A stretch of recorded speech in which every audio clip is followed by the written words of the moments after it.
Hi there, welcome back to Behind the Lens. Thanks for watching, I'm Paul, and today we'll kick off with a question from Pan Polkovnik, who is considering buying the Crane M2 for his, yes, this is the Panasonic DC-FZ80 for the US version, 82 for the rest of the world. And he's wondering whether or not this camera can be mounted and you can make it work. And the very short answer is here, no, you can't. And that's not to do with the overall body weight of the camera. This camera comes with a built-in lens, as you can see here, and that's exactly the issue. The built-in lens will tip forward the actual center of the weight, it will tip it downwards. Even when you start up in pan mode, it tries to stabilize, so technically on the horizontal axis you can stabilize, but vertically no way. It just hangs on like this. You start up the motor where you have, for instance, with the Lumix G7, there's no issues except for vortex. This one immediately goes into errors. It starts beeping, it just doesn't work. So don't spend your money on the Crane M2 if this is the only camera you have. If it's not on the compatibility list, in general there's not much of an issue, but this one is simply too heavy here, just purely because of this big ass lens on it. So that's the honest truth. I would suggest, if you really want to really buy the Crane M2 or any kind of other 3-axis gimbal, with this particular setup where the lens is so heavy, it really tilts forward, you need something with a very strong engine, and then you really need to look at something that is not 250 euros, but then you probably go into the direction of somewhere between 300 and 600. I'm not an expert on gimbals in any way, especially not the 3-axis one, but this is the unique build of this. This is one of my favorite cameras. It's my first camera. It's a fantastic camera. Unfortunately, it doesn't work on the Crane M2. Sorry for that, but I hope my advice has at least saved you the incredible frustration of finding it out yourself. But thank you for the question, and keep those questions coming. That was a good question, but I hate to disappoint people, but in this case, solid advice is better than pretending it's okay. And anyways, today I am going to talk about lenses, and in this case, the manual classical lenses. I have 6 lenses, as you all know. I've got the Panasonic 20mm, here I go again, milliliters, millions, what is it with me? 20 millimeters, 25, the Olympus 45mm, the 1260 kit lens, the 45-150, and the 14mm where I'm shooting this vlog on right now. Now, as you all know, I'm a big fan of this camera. This is the original DMC LX100. I'm not going to do a review on it. Built-in lens as well.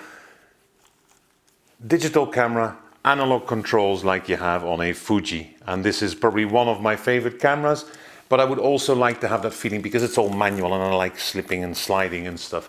So what I did, I went to look for some more vintage lenses, and I stumbled upon a few blogs or vlogs, YouTube channels, who really had some solid advice there when it came to finding kind of conventional lenses that require pure manual handling.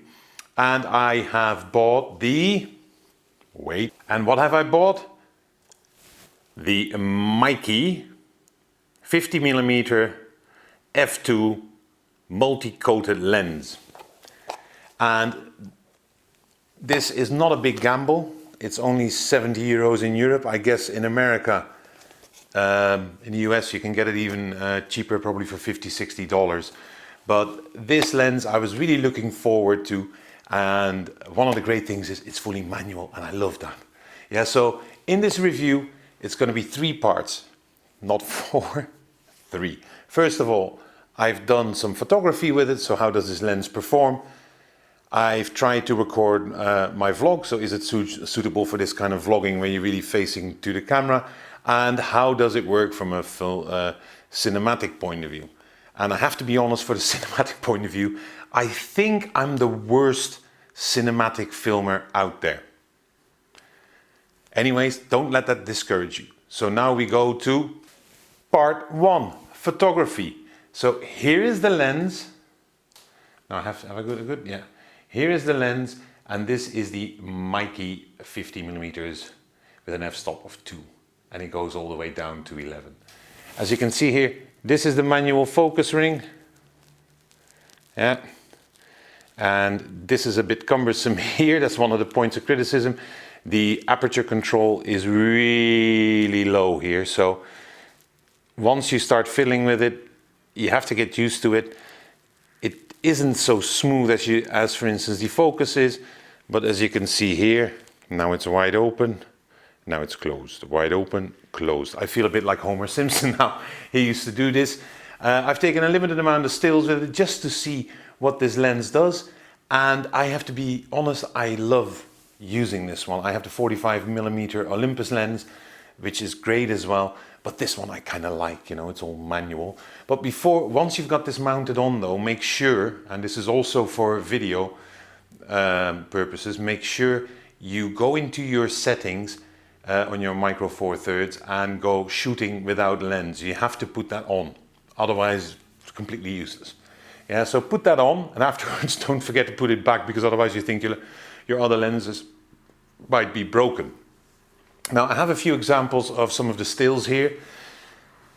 There are not many of them, but as you can see, they're pretty sharp in detail. And what I really love is the f-stop control, the focus control. It's a 50mm, so on a full frame, that's 100mm. So did I say milliliters again? Millimeters, yeah.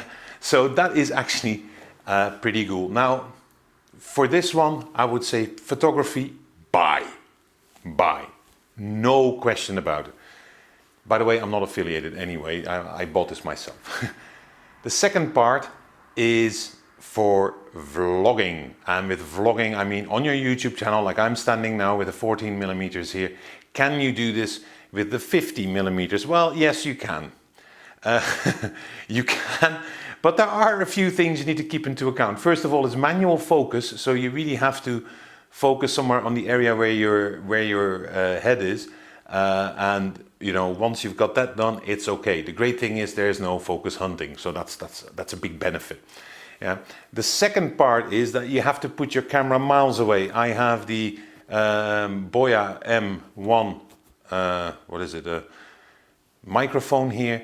The cord here is a good 2.5, I guess even 3 meters, and that's about the distance I had to put my camera in. So from a sound audio perspective, it's great. From a filming perspective for your vlog, probably not the best one. You probably need a smaller one, probably the 12 or the 14mm from Meike, which also come at a discount. But with the manual focus and the aperture control, I guess you can do it if it's up to your style. I guess I'm not so handy. Still, with that, I could see that for filming, it is probably a good lens. And now we go to the third part, filming. Now, as I am the proclaimed worst filmer in the world, I've went outside of this. I had a kind of a steady gimbal, not the Zion, but a conventional rig. And the results in terms of stabilization are diabolical. That's also because I'm not good in my film posture standing like this, but that aside, it really is diabolical. I've shot about an hour, various different things, and I can barely look at it. I think in edit, and you'll see it probably now passing by, I probably have a minute of decent footage left. And that is also where I see, if you're not an experienced person in filming, or you're not, as I am, very well in the techniques, you might want to reconsider this from a image stabilization point of view. Also because the G7 does not have image stabilization built in, what the G9 for instance has, or the GH5, I think even the GH4 had it.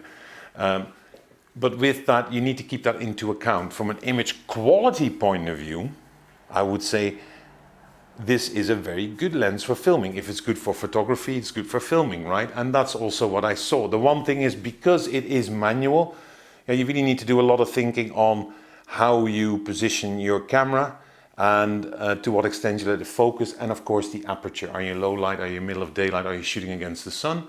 Yeah, that is one of the things where you really need to keep it in. But I guess from a pure quality perspective, nice. Probably you've seen a few things here already. One other thing which caught my eye, this lens suffers from lens flare when there's sunshine, which gives it this nice cinematic kind of view, but it can also be very annoying if you really want to kind of focus and you see a little flare into it. So you do need kind of a lens cap or something on it. Now this has a 49mm diameter, so that normally shouldn't be a problem. So if I would say from a photography point of view, buy it blind, don't think. Cinema point of view of vlogging, you're an optimist, but I can guess that image quality wise there is no problem, but manually focusing everything, you know, that requires a bit more tweaking.